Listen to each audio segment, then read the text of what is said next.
আমাদের কলকাতা শহরের এক আলাদাই ঐতিহ্য। আলাদা আলাদা উৎসবে আলাদা আলাদা সাজে সেজে ওঠে এই মহানগরী। রমজান মাসে জাকারিয়া স্ট্রিটের এক আলাদা সৌন্দর্য।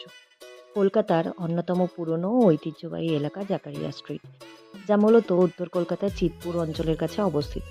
নাখোদা মসজিদ এই রাস্তার পাশেই অবস্থিত। এটি কলকাতার একটি প্রাচীন বাণিজ্যিক এলাকা। ঊনবিংশ শতাব্দীতে হাজী নূর মোহাম্মদ জাকারিয়া নামে এক কচ্ছি মেমন ব্যবসায়ী এখানে বসবাস করতেন। তার নামানুসারেই এই রাস্তার নাম রাখা হয়।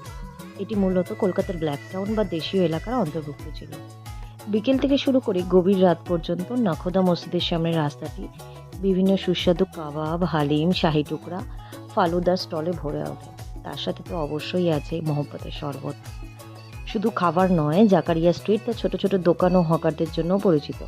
এখানে রেডিমেড পোশাক ও অন্যান্য জিনিসও পাওয়া যায়।